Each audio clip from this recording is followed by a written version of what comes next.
Sir,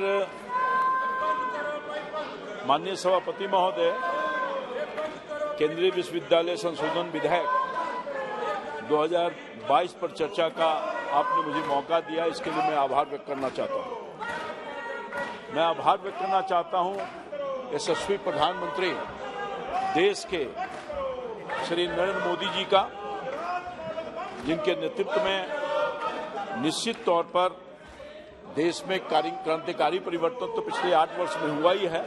खास तौर पर उस शिक्षा में भी एक नई क्रांतिकारी परिवर्तन लाने का माननीय शिक्षा मंत्री वर्तमान में जो हैं श्री धर्मेंद्र प्रधान जी, नई शिक्षा नीति पॉलिसी के तहत एक नया आयाम देने का काम किया है। महोदय, भारत सरकार को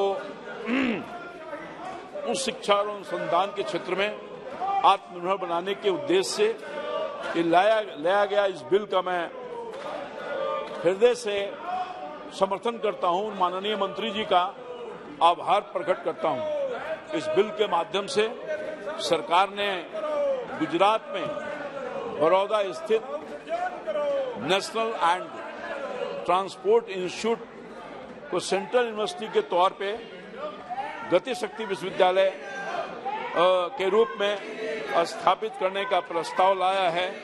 मैं पुनः माननीय मंत्री जी का दिल से आभार व्यक्त करता हूं और इसका स्वागत करता हूं। परिवहन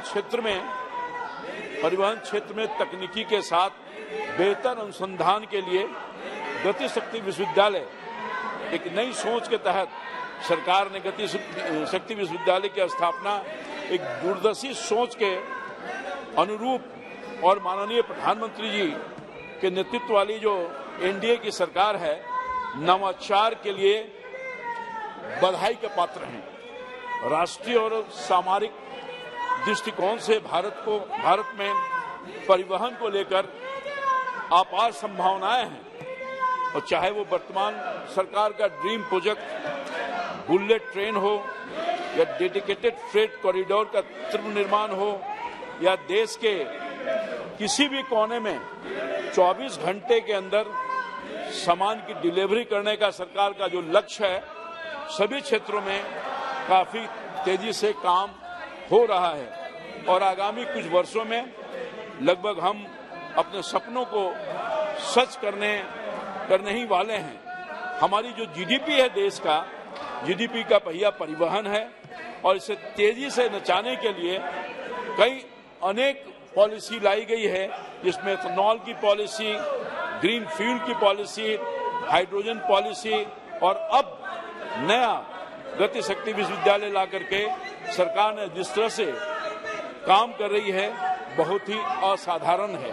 और मैं समझता हूं कि ये सोच सरकार का जो विश्व स्तर पर इस तरह की यूनिवर्सिटी पहले से ही चलाया जा रहा है, उसको देश की धरती पर मैं लाने का जो काम वर्तमान सरकार ने की है, उसके लिए कोटि से धन्यवाद देते हैं। मेरा मानना है कि गति शक्ति विश्वविद्यालय जैसी संस्थान देश में न केवल तकनीकी और नवाचार लाएंगे, बल्कि दुनिया के अंदर भारत की कौशल क्षमता को एक अलग आयाम देने का काम करेगी।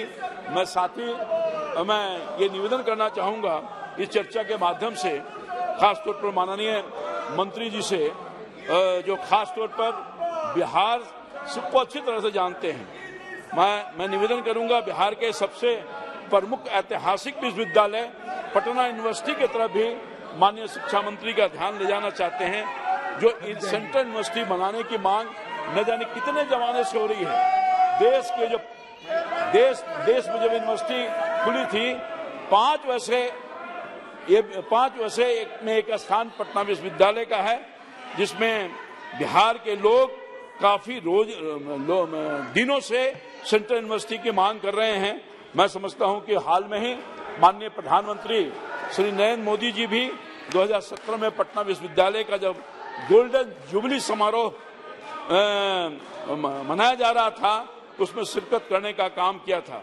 सरकार के पास देश भर में 10 प्राइवेट और 10 पब्लिक यूनिवर्सिटी है, जो विश्व स्तरीय योग्य है। और पटना यूनिवर्सिटी भी इस योजना से जुड़े, इसके लिए मैं सरकार का ध्यान आकर्षित करूंगा। वर्तमान में विश्वविद्यालयों की कमी से जूझ रही है। देश में प्रतिष्ठित कॉलेजों की तुलना में यहाँ न तो छात्रों को बेहतर रिसर्च लायक संस्थान है और न ही इन्हें माहौल मिल रहा है।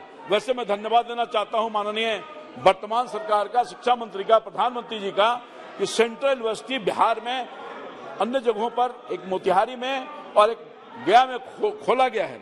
मगर बावजूद इसके मैं निवेदन करना चाहूंगी, उसकी आवश्यकता है।